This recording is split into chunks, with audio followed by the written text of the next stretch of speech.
सुप्रभात छात्रों, इस वीडियो में हम उत्तर प्रदेश बोर्ड की हाई स्कूल इंटर की कक्षाओं के लिए उपयोगी, अत्यंत उपयोगी कविवर बिहारी या कवि बिहारी का जीवन परिचय पढ़ेंगे। जीवन परिचय देखिए। पहले रीति काल के प्रतिनिधि कवि बिहारी का जन्म 1603 ईस्वी में तत्कालीन ग्वालियर राज्य के बसवा गोविंदपुर नामक ग्राम में हुआ था। इनके पिता का नाम केशव राय था। बचपन से ही ये अपने पिता के साथ ग्वालियर से ओरछा आ गए थे। इन्होंने ओरछा आकर आचार्य केशव दास से काव्यशास्त्र की शिक्षा प्राप्त की। इन्होंने स्वामी नरहरिदास से संस्कृत, प्राकृत आदि भाषाओं का अध्ययन किया। इनकी मृत्यु 1663 ईस्वी में हुई, 60 वर्ष की आयु। कविवर बिहारी रीतिकाल के प्रतिनिधि कवि माने जाते हैं। जन्म हुआ 1603 में। कहाँ हुआ? जब उस समय एक ग्वालियर राज्य था। 1603 में ग्वालियर राज्य था, उसके बसवा गोविंदपुर नामक गांव में, ग्वालियर राज्य के बसवा गोविंदपुर नामक गांव में। इनके पिता का नाम था केशव राय। इनके पिता ने ग्वालियर छोड़ दिया और ओरछा में रहने आए। ओरछा में इन्होंने जो आचार्य केशव दास थे उनसे काव्य शास्त्र की शिक्षा प्राप्त की, यानी काव्य शास्त्र पढ़ा इन्होंने आचार्य केशव दास से। और जो नरहरिदास हैं थे, स्वामी नरहरिदास थे, उनसे इन्होंने संस्कृत और प्राकृत भाषाओं का अध्ययन किया। इनकी मृत्यु हो गई 1663 ईस्वी में। ये जीवन परिचय है। साहित्यिक परिचय देखिए कविवर बिहारी का।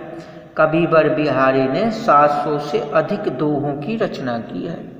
इन्होंने दोहे ही लिखे हैं बच्चों, और 719 के लगभग दोहे हैं इनके दोहे कागर में सागर भरने जैसे हैं। अलंकार, नायिका भेद, प्रकृति वर्णन, भाव विभाव, अनुभाव, संचारी भाव आदि सभी का समावेश एक छोटे से छंद दोहे में भरकर इन्होंने काव्य कला का सर्वश्रेष्ठ उदाहरण प्रस्तुत किया है। केवल 719 दोहे लिख करके ये मान लो कि ये इस हिंदी काव्य के श्रेष्ठ कवियों में गिने जाने लगे। इतने अच्छे दोहे इन्होंने लिखे। ये एकमात्र ग्रंथ लिखकर जो प्रसिद्धि इन्हें मिली वह किसी भी कवि के लिए बहुत बड़ा सम्मान है। ये इनका साहित्यिक परिचय है। केवल 719 दोहे लिखे हैं, जिसे बिहारी सतसई नाम से जाना जाता है। बिहारी सतसई कृतियाँ इनकी, केवल एक कृति लिखी है, बिहारी सतसई के नाम से संगठित किया गया है उन 719 दोहों को। भाषा शैली देख लीजिए। बिहारी जी की भाषा ब्रज भाषा है, जिसमें कहीं कहीं बुंदेलखंडी का प्रभाव भी दिखाई देता है। इनकी शैली मुक्तक काव्य शैली है, यानी कि इनकी भाषा जो है ब्रज भाषा है, लेकिन उस पर कहीं कहीं बुंदेलखंडी का असर दिखाई देता है। बुंदेलखंड से थे, उधर से थे ग्वालियर, बुंदेलखंड की तरफ है, तो इनकी जो है बुंदेलखंडी भाषा का भी असर मिलता है, और नहीं तो ब्रज भाषा इनकी मुख्य भाषा थी। और इनकी शैली मुक्तक शैली, यानी दोहे लिखे हैं अलग अलग, तो ये मुक्तक शैली में इन्होंने रचनाएं की। हिंदी साहित्य में स्थान। रीतिकालीन कवियों के प्रतिनिधि कहे जाने वाले कवि अपने ढंग के अद्वितीय कवि हैं। भाव और शिल्प की दृष्टि से इनका काव्य सर्वश्रेष्ठ है।